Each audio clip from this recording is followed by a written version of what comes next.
مفتی صاحب سے ایک سوال کریں گے کہ کھاد کی جب بات ہو رہی ہے تو کھاد بعض اوقات گوبر وغیرہ سے بھی بنتی ہے، تو اس میں پاکی ناپاکی کے مسائل بھی آئیں گے؟ جی بالکل، گوبر ظاہر ناپاک ہے، اور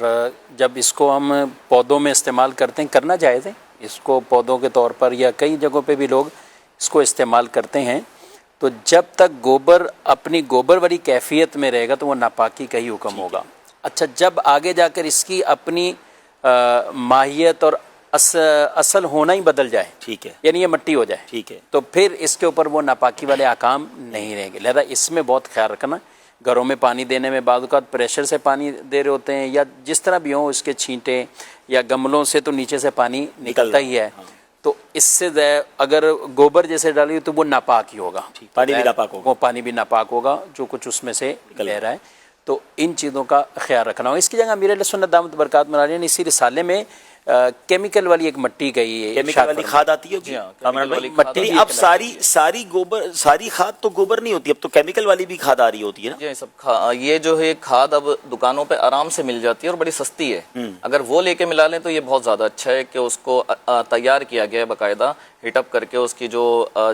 ختم کیا گیا ہے مہک کو، کافی چیزوں کو، اس کو، اور وہ زیادہ بہتر بھی ہے۔ وہ گوبر نہیں ہے، گوبر تو ہے لیکن گوبر نہیں بھی ہے۔ مثال کے طور پہ وہ گوبر نہیں لگتی ہے، وہ مٹی لگتی ہے، کھاد لگتی ہے، تو پھر کیا حکم ہوگا؟ دیکھیں، وہ بھلے کھاد ہے یا کچھ بھی ہو، جب اس کے اندر موجود ہے وہ تو، اور ابھی وہ اپنی اصل کیفیت میں ہی موجود ہے، اس کی ماہیت اور اصلیت ابھی بدلی نہیں ہے، مٹی نہیں بنی ہے، مٹی نہیں بدلی، تو اس وقت تک اس کے اوپر وہی احکامات رہیں گے۔ اور یہ بھی ماشاءاللہ دین کا ایک حسن ہے کہ جہاں اس طرح کے معاملات آتے ہیں، قربانی آتی ہے، تو ہم اس میں بھی نجاست اور اس طرح کی کئی ایسے احکامات شریعت جو سیکھنے ہیں۔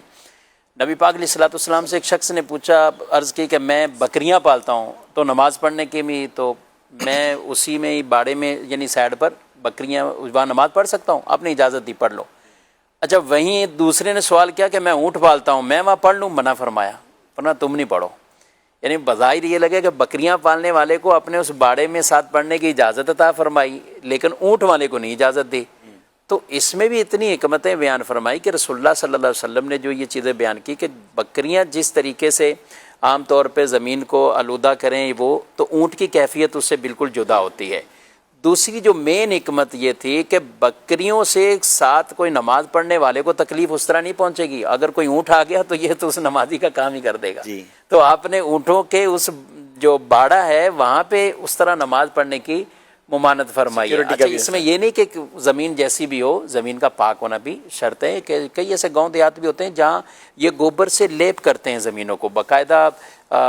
یعنی ان کا فرش ہی یہی ہوتا ہے، گوبر اور مٹی سے کر کے پورا، وہ شاید آپ نے کبھی دیکھا ہو اس طرح کے، آپ نے نہیں دیکھا تو آپ سندھ گئے ابھی دیکھ کے آئے کچھ ایسی دیواروں پہ لیپ ہوتا ہے، دیواروں پہ لیپ ہوتے تو دیکھا، جب ٹرین میں جاتے ہیں نا تو وہ نظر آ رہے ہوتے ہیں کہ دیواروں پہ لیپ، یہ ٹھنڈک کے لیے ہوتا ہے۔ اچھا، یا یہ اس کو سکھا کے کہتے ہیں جلاتے بھی ہیں؟ جلاتے بھی ہیں، وہ تو باقاعدہ یعنی اس کو جلانے کا بھی، گوبر کو جلانے کا کام کرتے ہیں، اور ایک یہ اس کو فرش بنانے کا کہ مٹی کے بنسبت ایک تو یا تو شاید ویسے سستا ہونے کے اعتبار سے یا دیگر مضبوطی کے اعتبار سے، کیونکہ فقہ کی کتابوں میں بھی اس کے مسائل موجود ہیں، پہلے لوگ اسی طرح کے ایسے فرش پہ نماز نہیں پڑھ سکتے، ظاہر اس طرح تو نہیں پڑھیں گے، لیکن اس کے اوپر موٹا کپڑا یا جائے نماز کوئی ایسی چیز بچھا کر پھر نماز پڑھیں گے تو نماز اس کی ہو جائے گی۔